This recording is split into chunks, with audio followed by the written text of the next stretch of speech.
tenerles aquí esta tarde después de tanto tiempo. Los saluda su amigo Jorge Merino, colaborador de La Mole.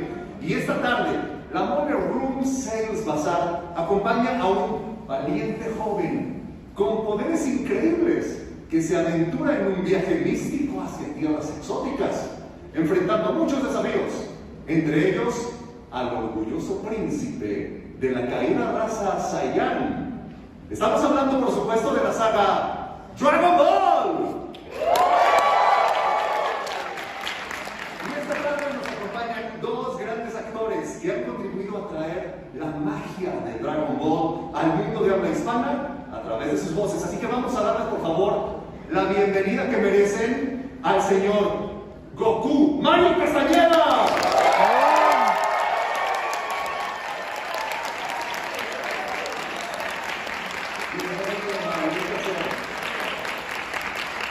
Y ni más ni menos que a Vegeta, René García.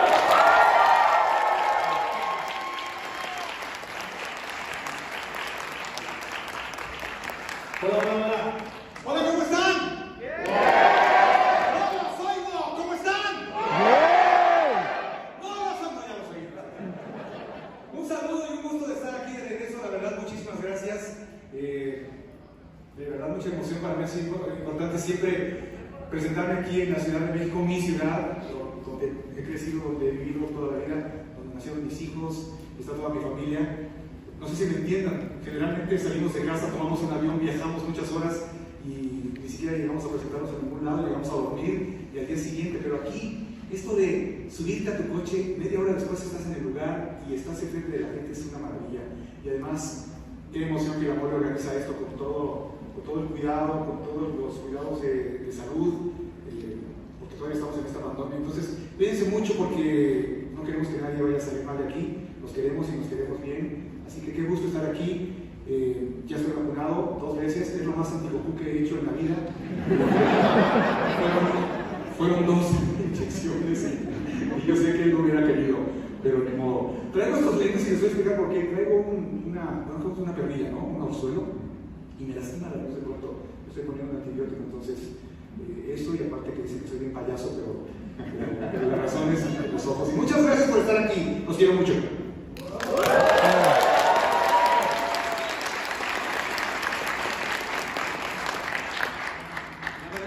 La verdad es que no lo quiso decir, pero es que le pegó su mujer anoche. Ay, me ahogo. ¿Cómo están, insectos? Levanten la mano los seguidores de Goku. Todos esos se pueden ir saliendo por favor. La conferencia va a ser exclusiva de Vegeta. No, pues muchas gracias. También muy emocionado porque, bueno, tenemos muchos meses ya con esta cosa de que no salíamos, no íbamos a ningún lugar, no veíamos, no teníamos contacto con la gente y bueno, creo que de alguna manera siempre se agradece, siempre se les llega el contacto, ¿no? Y les agradecemos enormemente que estén aquí, que hayan salido de sus casas. Ya sé que estamos en verde aquí en la Ciudad de México, pero bueno, de todas formas como que da miedo, como que uno no está totalmente seguro. Gracias por estar aquí, gracias por seguir pensando que somos buenas personas, sobre todo, gracias. Oye, ahora que dijiste que me golpeó mi mujer, yo sé que mucha gente piensa, ¿Milk le pegó? No, Susana, ¿ok? Sí, o sea, no me llegó María, ¿no? O sea, la gente de pronto no distingue, de pronto uno llega tarde al trabajo y tuiteas, aquí llegando tarde, y luego responden, ¿y por qué no te llevaste la nube voladora?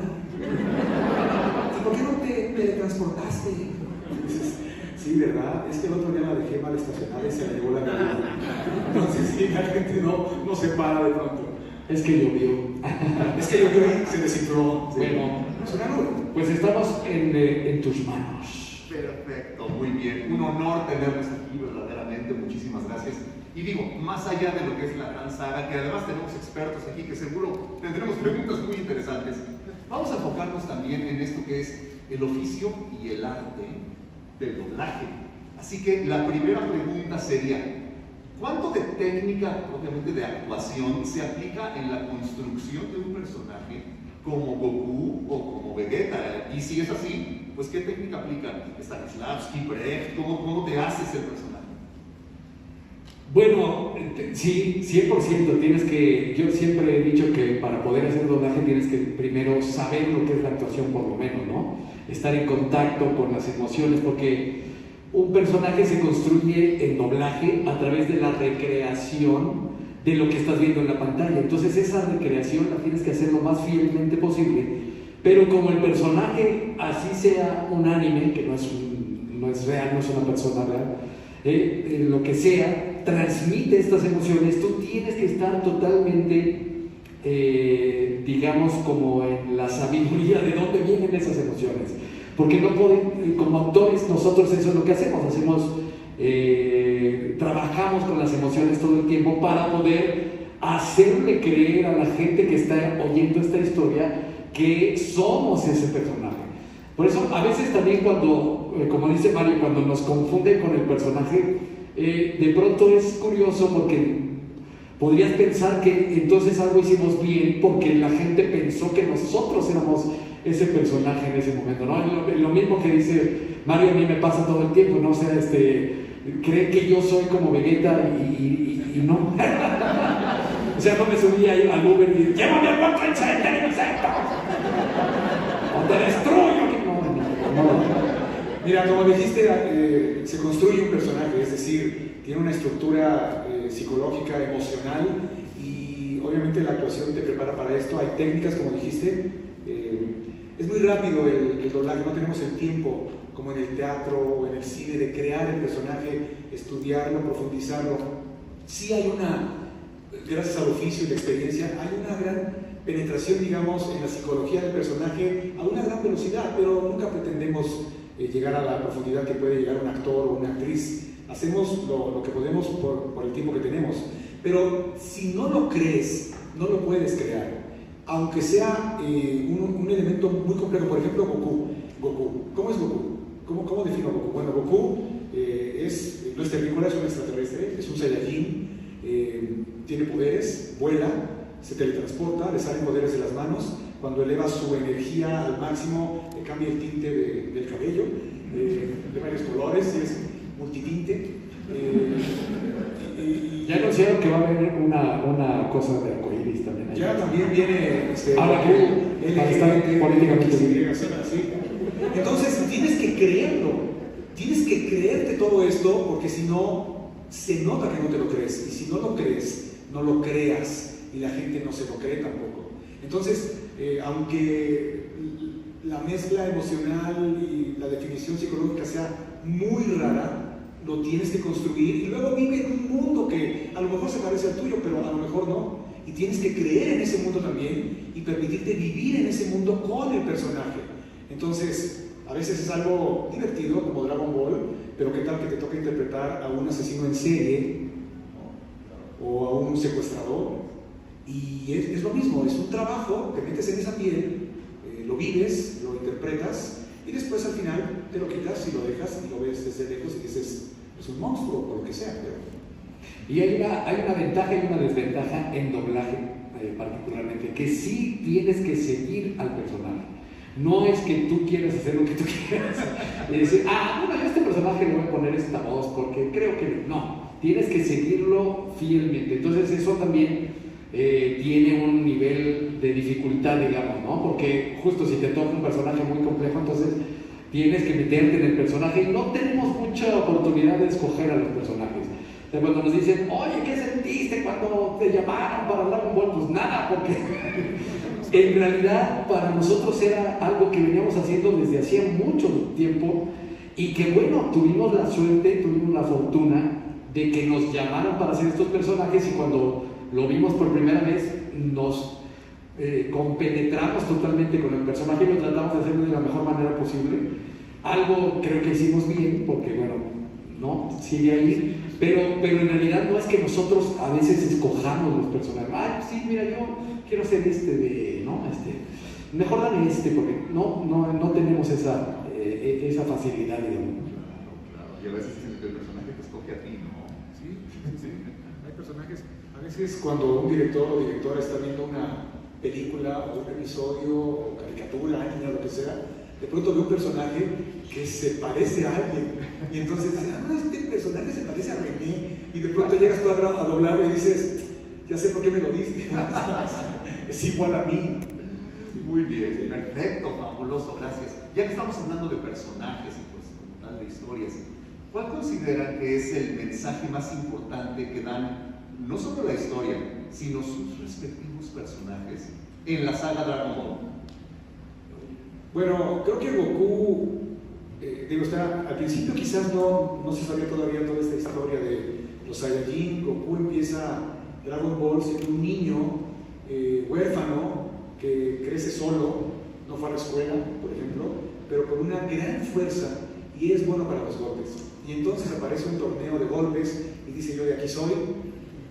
Y luego ya en Z viene toda esta idea de lo que es la raza Saiyajin y Vegeta y el planeta Vegeta.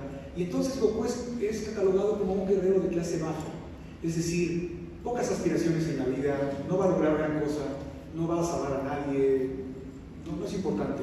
Y sin embargo, el gran mensaje de Goku es, no importa lo que aparentemente seas o lo que la gente piensa de ti, porque depende de ti el cambiar eso que parece tu destino manifiesto. Y Goku sigue entrenando, se sigue preparando, no se da por vencido, no baja los brazos, es un guerrero Saiyajin y sin saberlo, y Vegeta lo descubre, él es el legendario Super Saiyajin y entonces logra llegar a niveles que nunca hubiera imaginado y que nadie hubiera imaginado. Entonces este es el mensaje, y es un mensaje muy japonés, ¿no? de su cultura y su pensamiento. No te des nunca por vencido. Ese es el mensaje de Goku. Muy bien, muchísimas gracias. Pues igual, fíjate que en todos estos años que hemos ido por toda Sudamérica y por todos lados, toda la República Mexicana, siempre nos hemos topado con alguien que nos dice, es que gracias a Dragon Ball yo estudié karate y entonces el deporte me llevó hacia eso y entonces yo nunca y además, bueno, eso me hizo que me superara porque entonces a la par del deporte pues empecé a estudiar y entonces, como dice Mario, es algo que tiene que ver con la superación. Y yo añadiría también que Dragon Ball creo que conecta mucho con la gente porque también tiene que ver con la familia. O sea, a pesar de que Kakarot es un desobligado que nunca está en su casa, pero Vegeta sí es buen padre y entonces sí se preocupa por sus... No, creo que es eso. Creo que es la unidad, creo que es la familia lo que hizo que también mucha gente, muchos niños cuando eran niños de esa generación de pronto se sentían un poco abandonados por los papás porque los sentaban a ver la televisión y entonces, bueno, nos vemos, voy a trabajar, pues tenían que hacerlo y era tan absorbente el trabajo que de pronto, yo tengo una anécdota maravillosa, tengo un amigo cercano de la familia, muy joven, yo lo conocí, nos habíamos conocido y demás, y de pronto un día se enteró de que yo era la voz de Vegeta, porque habían pasado navidades, fiestas, cumpleaños, y entonces le habló a mi sobrina política y le dijo, no, nunca te voy a perdonar que no me hayas dicho que René, nuestro René, es la voz de Vegeta. Y entonces, no, pues es que yo, pues no. Y entonces ya después de eso, platicando con él, decía, pero bueno, pero ¿qué? ¿Por qué no? Decía, es que, ¿sabes qué? No lo vas a creer. Dice, yo oí más tu voz que la de mi papá, no de niño. Y entonces dije, ups, o sea, sí es muy fuerte el asunto, pero es real. O sea, fue algo que acompañó también a una generación en toda Latinoamérica. Eso es un, como común, ¿no? Encontrarse gente así. Y bueno, mira, ahora que dices que uno de los valores también tiene muchos valores: la amistad, el honor, el valor, la familia, pero Goku tiene esta mala fama de ser mal papá, y yo creo que debo ser la única persona en toda Latinoamérica, en el mundo, no sé, que lo defiendo. O sea, cada día del padre me llega a mi Twitter, me llegan muchas cosas, ¿no? Pero hay un meme que se repite 100 veces, y es un dibujo de Gohan, el hijo mayor de Goku, dándole un regalo a Piccolo. Y Goku está en el dibujo, Goku está el lado así. Como diciendo, y yo les voy a preguntar por qué. O sea, quiero explicar algo, no sé si se dieron cuenta o no, pero ¿por qué dicen que es mal papá Goku? Porque no estuvo para educar a Gohan. ¿Por qué no estuvo para educar a Gohan? Porque se murió por Gohan. Cuando Raditz, el hermano de Goku, quería llevarse a Gohan, porque vio que tenía un gran poder, Goku dijo, no te lo vas a llevar, porque su madre y yo nos morimos sin él. Y peleó contra su hermano a muerte. Y en algún momento logró abrazarlo y le pidió a Piccolo, mátalo. Y Piccolo le dijo, uy, compadre, es que no puedo. Es que si lo mato a él, te mato a ti, porque voy a tener que atravesarlo con mi rayito que da vueltas. Y Goku le dijo, no importa, mátame, pero salva a mi hijo y cuida a mi hijo, por favor. Y Piccolo los mató. Y Piccolo educó a Gohan a patadas y golpes, básicamente a la mexicana. Y la gente considera que eso es muy divertido y que fue una gran educación. Yo les pregunto, ¿lo fue? En cuanto Goku regresó, esos encuentros, mira, cuando Goku regresa, el encuentro con Gohan, el encuentro con Goten, Goku se va y nunca sabemos qué pasó, pero uno de los regresos tiene otro hijo. Se parece a... Pero también se parece a Yamcha, entonces... Entonces, no. Hay varias posibilidades. Esos encuentros son tan emotivos. Entonces, sí, estoy de acuerdo en que sí, uno de los grandes valores de Dragon Ball obviamente es la familia, pero nunca he entendido por qué dicen que es mal papá. No lo entiendo. Dicen que es mal marido también, que no sabe ni besar. Hubo una escena, a ver, lo voy a explicar también. Hubo una escena en la que Mai está que se muere y Trunks está desesperado porque se está muriendo y Goku le dice, toma, dale una semilla del ermitaño. La semilla del ermitaño te revive, te regenera la energía. Y entonces Trunks se pone la semilla en la boca y se la da en un beso. Y Goku le dice, ¿qué estás haciendo? Y Vegeta le dice, ¡ay, que no sabes, que nunca has hecho eso! Y Goku dice, ¡no! ¿Qué le preguntaron a Goku? ¿Alguna vez has dado una semilla del ermitaño de labios a labios? Y Goku dice, ¡no! Eso fue lo que respondió, no que no supiera besar. Tiene 2 hijos. 2. No sé si saben cómo se hacen los niños. Pero bueno, de haber hecho algo bueno, así que no quiero aquí exponer toda la... Yo también tuve una prima que conocimiento sexual. no, es que yo no sé besar, pero... Y 2 hijos, pero bueno, en fin. Qué maravilla, excelente. Muy bien, para que vean la riqueza de estos personajes y cómo los tenemos aquí a flor de piel. Hablando de personajes, ¿qué es lo que más valoran de la dirección de Gloria Rocha que haya aportado a su proceso de construcción de su personaje? Cuéntenos. Que nos dejó hacer una forma que quisimos. Porque es importante. No, mira, la verdad es que yo siempre lo he dicho y lo diré hasta el día que me muera. Gracias a Gloria Rocha nosotros somos esto que somos ahora, ¿no? Venimos a las convenciones, la gente nos conoce, la gente quiere estar... Porque pudo haber sido que lo dirigiera alguien más y no pasaba nada, ¿no? Que escogiera a otros. Pero Gloria Rocha tuvo como el oído, ¿no? La visión, dijo, yo quiero que Mario haga yo quiero que René haga No hubo casting, no hubo nada, no se utilizaba tanto hacer eso en esos tiempos, ¿no? O sea, el director veía más o menos, este le va, este le va. Y Gloria, pues eso, ¿no? Tenía, digamos, como ese ojo para las películas, ¿no? O sea, siempre armaba repartos, creo yo, muy buenos. Hay mucha gente que no está de acuerdo porque nunca pudo trabajar con Gloria porque, bueno, nomás no pudo, no hubo comunicación, no se entendieron y no se pudo. Pero creo que Gloria de pronto te encaminaba, ¿no? Te decía, bueno, este es el personaje, ¿no? Y va. Es un poco como hay directores y hay directores, ¿no? Por poner un ejemplo muy extremo, Clint Eastwood, por ejemplo. Clint Eastwood, cuando hace sus películas, dicen muchos de los actores que es maravilloso trabajar con él, pero que llega y tú le dices, oye, ¿y esto qué tengo que hacer? Pues haz lo que tienes que hacer, ¿no? O sea, tú eres el actor. Ya te sabes tu papel, ¿no? Ya está, bueno, ok, corre cámara, viene. Haz lo tuyo. Ya estás, ¿no? Estás aquí porque sabes hacerlo, ¿no? Entonces, con Gloria era un poco eso, ¿no? No, de pronto, claro, te decía, no, mira por acá.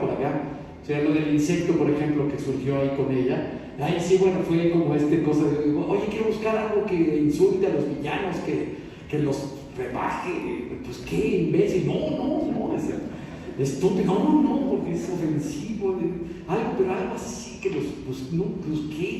Insecto, ¿no? Insecto, me encanta, sí. Mira, si lo hubiera yo patentado, sería multimillonario. La palabra insecto cada vez que se pronuncia. No, las camisetas. Camisetas que dicen, qué chuy. Mira, a Gloria mucha gente la catalogaba como una mala directora, la catalogaba como una directora que era muy buena para armar repartos, con gente muy capaz, con mucho talento, con mucha experiencia, que se dirigían solos. Si eso hubiera sido, déjame decirte que es un acierto de cualquier modo, porque entonces estaba facilitando el trabajo a ella y su gracia era no estorbarle a nadie, pero tenía mucha idea de lo que estaba haciendo, y de verdad lo digo en serio. Yo estaba peleado con ella cuando me ofreció a Goku y le dije que no al principio, pero luego ya regresé y le dije que sí por mi hijo, que se puso como loco. Tenía un hijo de 8 años en ese momento y cuando le comenté que había dicho que no, pues pobrecito. Entonces, yo pensaba, ¿cómo me iría a llevar con Gloria? Pero no, la verdad es que fue algo que disfruté mucho y yo tengo anécdotas, por ejemplo, con ella, de que yo escuchaba a Carlos II diciendo cosas y inventaba sabandija y René el insecto. Entonces un día yo le dije, oye, sí, aquí, y Vegeta dijo, sí, ¿le puedo decir algo? ¿Lo puedo ofender? No, tú no. Goku es bueno. No, sí, siendo bueno, no le quiero decir nada de su mamá, le quiero decir a él, ¿le puedo decir algo? No, Goku es bueno. Sí, Gloria, pero es que él me ofende, sí. Tú eres Goku, a ti todos te pueden ofender en Dragon Ball. Pero Goku no ofende a nadie. Goku es bueno. Y yo, viajando por toda Latinoamérica, le preguntaba a la gente en los escenarios, ¿no? Oiga, nunca me dejaron, ¿qué le digo? Y la gente me gritaba cada lindura irrepetibles, ¿no? Dejé de hacerlo por eso, porque de pronto me estaban gritando, dile que estoy diciendo, y yo volteaba y había niños y ¿qué estoy haciendo? Un día dije, se acabó. Y un día también, creo que andaba, no sé si en Jujuy, allá en Argentina, o andaba en Paraguay, no me acuerdo.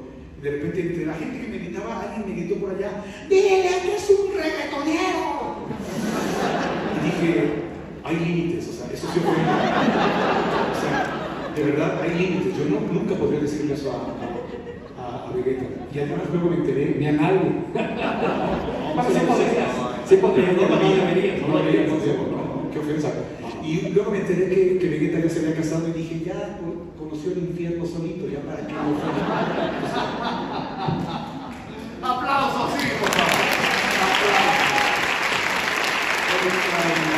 Muchísimas gracias. Muy bien. Como profesionales del doblaje, si hoy fuera su último día grabando, ¿con quién les gustaría compartir el atril? ¿Compartir el atril? Pues ya será muy difícil porque no se comparte con nadie. Ya no se hace el doblaje como se hacía antes, pero no, bueno, la verdad es que yo más bien me quedo con las veces que sí compartimos el atril con gente, ¿no? O sea, con los maestros que tuvimos, aprendimos de mucha gente. Nosotros, antes no había esto de que el curso de doblaje y voy a enseñarte cómo hacer, no existía eso. Tú entrabas a doblaje por alguna circunstancia especial, porque querías y estabas ahí, veías, te sentabas horas y aprendías más o menos, ibas haciendo poco a poco papeles. Pero todos los maestros que tuvimos, toda la gente que vimos cómo lo hacía, creo que yo me quedaría más con eso, ¿no? Porque sí, no sé. Creo que me quedaría más con eso, ¿no? Sí, creo que la pregunta, y es curioso porque cuando piensas a futuro quizás no conoces a la gente tan nueva ahora. Entonces siempre viajarías al pasado, yo creo. Me encantaría. Tengo pocos amigos. Mira, te los voy a decir así, de gente, está René, está Yamil Atala, está Mario Arbizu y está Mario Filio. Así mis brothers, ¿no? El otro es un ingeniero. Entonces me encantaría estar con ellos, me encantaría estar con mis hijos, Carla, Arturo, e incluso Sofía, que ha hecho pocas cosas, pero también tiene la ilusión de trabajar en esto. Y hay un actor al que queremos mucho, que es Carlos Becerril. Hombre, me encantaría invitarlo a que haga un abuelito. Ya está muy mayor, Carlos. Si no, un saludo y un abrazo cariñoso hasta Cuernavaca, allá está. Entonces sí, es gente que ya conociste, así como para despedirte, ¿no? Fantástico, por supuesto que sí. Muchísimas gracias. Muy bien. Y creo que es buen momento para que ahora pasemos, vean, tenemos sala prácticamente llena, es una maravilla. ¿Por qué no pasamos a preguntas y respuestas de nuestra audiencia? A ver, seguro quieren preguntar cosas. Cuéntenos. Cosas sexuales no voy a contestar. No, Por favor, no insistan, por favor. Si quieren preguntarme cuestiones sexuales de René García Millos y algunas, no es que ya hoy ni nada de eso, no. A ver, sí, caballero, ese me ahí, por favor, adelante. Ya hoy, ya mañana, ya pasado mañana. Hola, pues antes que nada, de verdad un honor tenerlos aquí enfrente. Yo los veo desde niño y es la primera vez que tengo el gusto de verlos. En serio, lo agradezco y me siento muy feliz. Y me gustaría preguntarles cuál es la línea o escena que cada uno más recuerda o le agrada de Dragon Ball Z. Lo que grabaron en Dragon Ball Z, alguna que ustedes recuerden.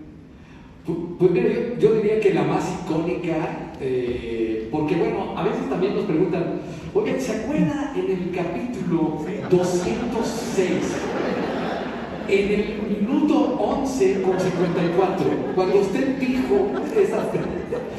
No, no me acuerdo de lo que es ayer, ¿no? Pero bueno, creo que la escena icónica y donde hay una vuelta de tuerca del personaje y donde la gente empieza a amar al personaje, en el caso de Vegeta, es Majin Buu, ¿no? El sacrificio de Vegeta es cuando la gente dijo, pero el montón no es tan malo, ¿no? Se sacrificó por otros.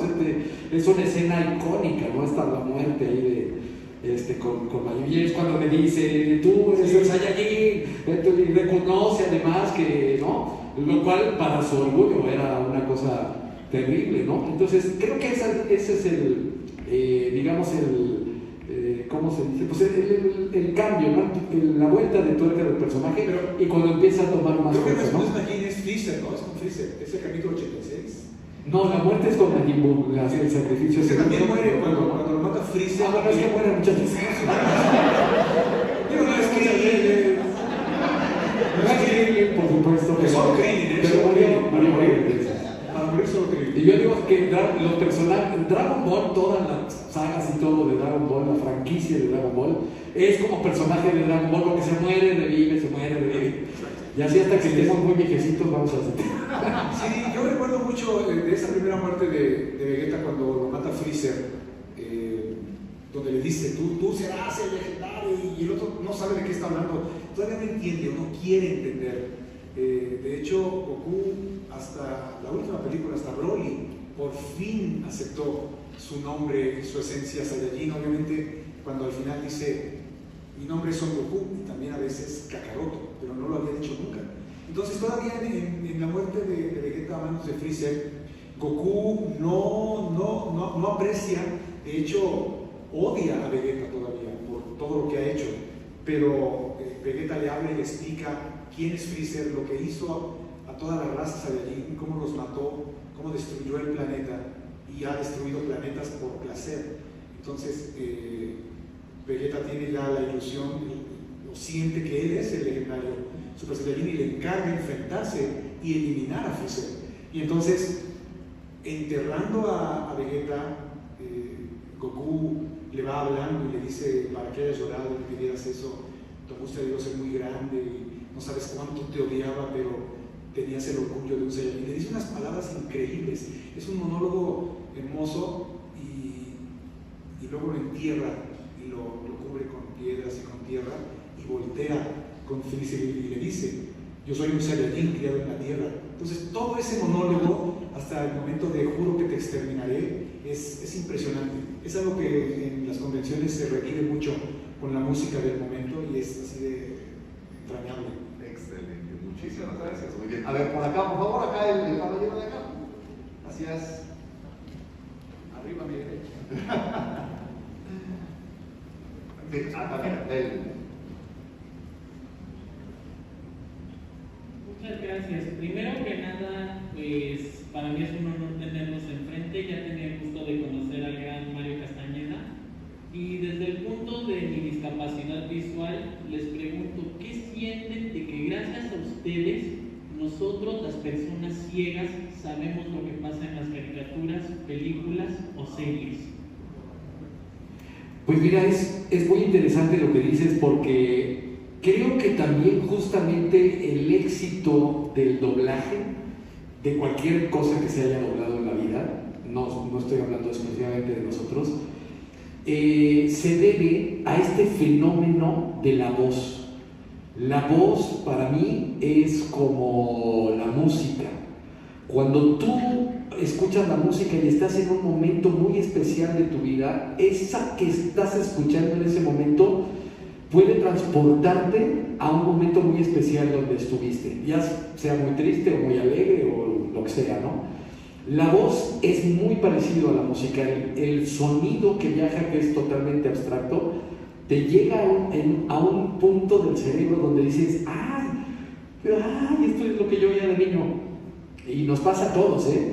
O sea, de pronto, eso que puede producir el sonido, en este caso la voz, es muy interesante. Entonces, cuando dices estas palabras, a nosotros nos llena pues de emoción y de orgullo, porque también estamos transmitiendo todo el tiempo con la voz, ¿no? O sea, tú lo que escuchaste era una historia donde los personajes tenían vida, ¿no? Donde los imaginabas, ¿no? Donde podías entender lo que estaba pasando en la historia, que es algo que también se hace en doblaje, o sea, recrear, o se trata de hacer por lo menos, recrear la historia para que la entienda la gente, ¿no? Porque también de pronto hay doblajes donde dices, ¿qué dijo?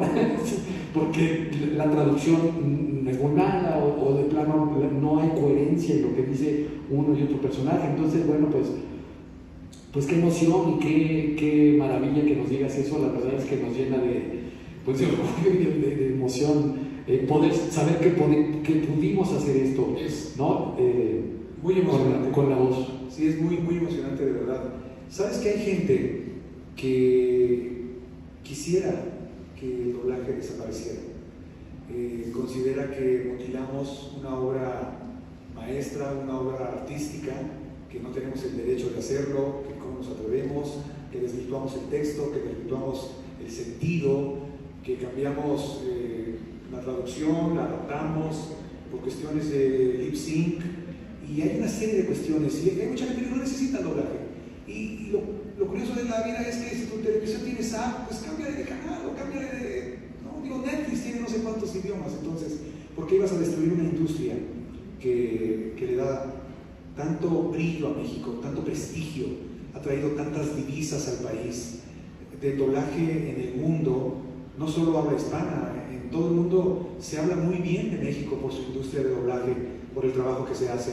Así que hay mucha gente que siempre lo dirá, pero basta con que una voz se levante, la tuya, para que para uno lo que hacemos tenga sentido. Nada más haber escuchado eso hoy ya tiene sentido. Gracias.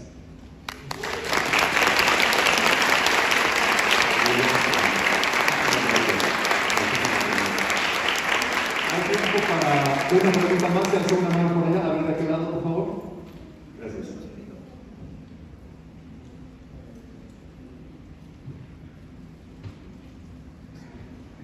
Gracias. Quisiera saber de sus tres personajes más queridos, ¿cuáles vendrían siendo los que ustedes piensan que se conectan? Digo, por poner un ejemplo, con Mario veo que sería Goku por un lado, tal vez Kevin Arnold por otro lado, puede ser Jim Carrey.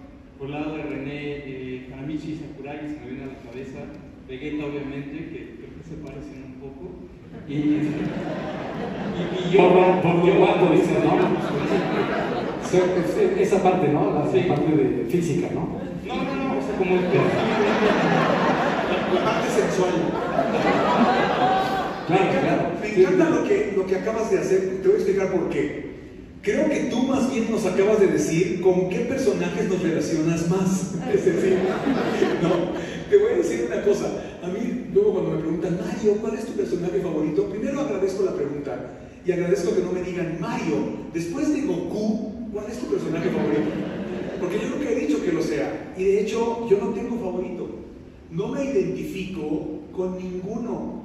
Es decir, tengo de todos, porque a todos les he aprendido algo. Básicamente lo malo, ¿no? Siempre ya saben, ¿no?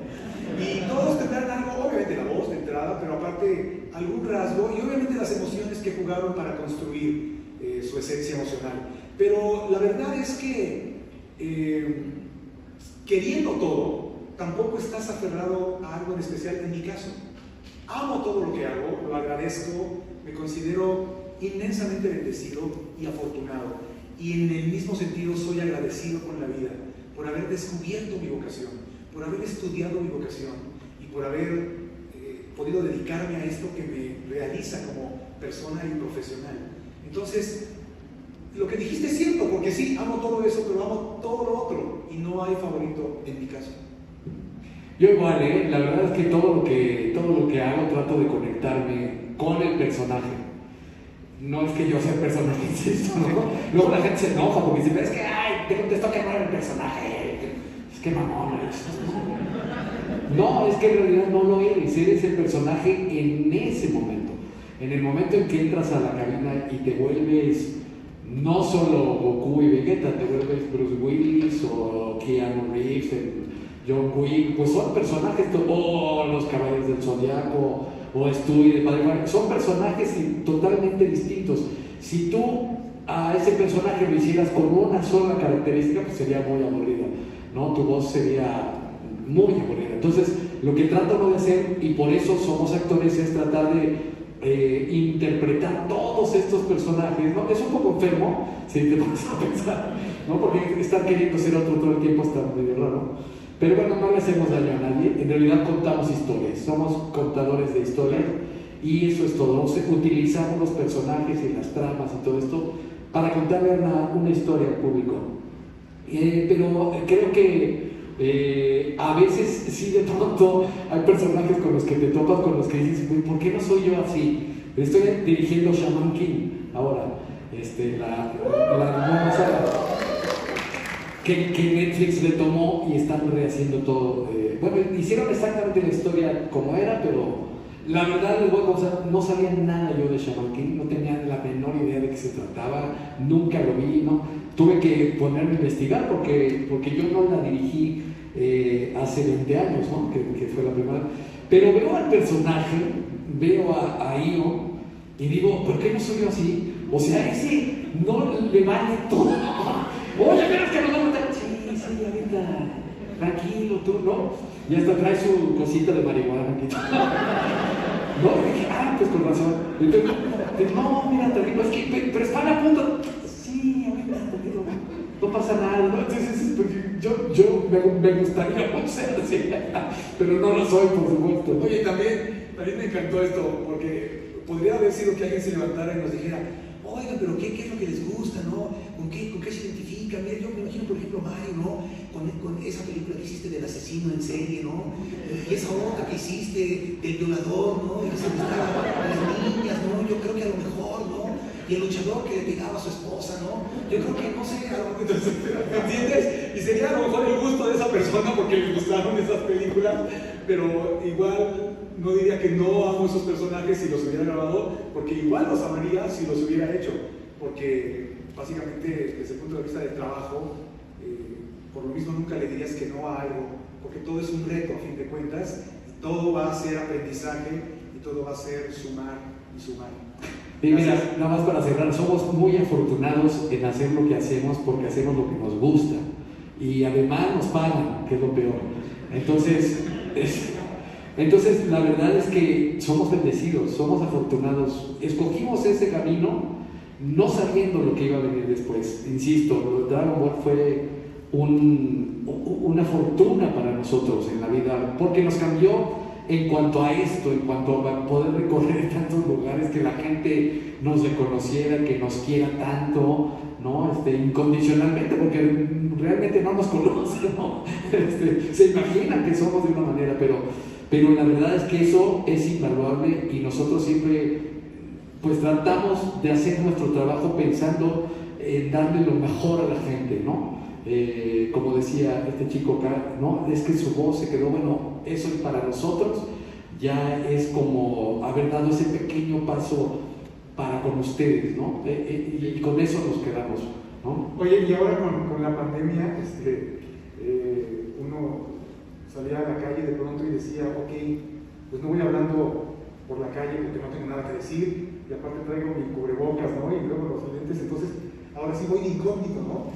Ahora sí ya, los pocos que me conocen ya no me van a reconocer porque afortunadamente vengo así, puedo andar donde sea, y pasan junto a ti y dicen, adiós Mario, y dices, ya Mario.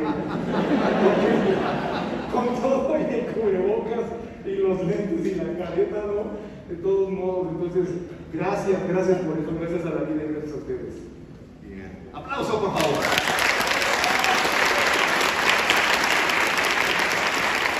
Y con esto concluimos esta extraordinaria intervención de nuestros distinguidos invitados. Muchísimas gracias, Mario Castañeda.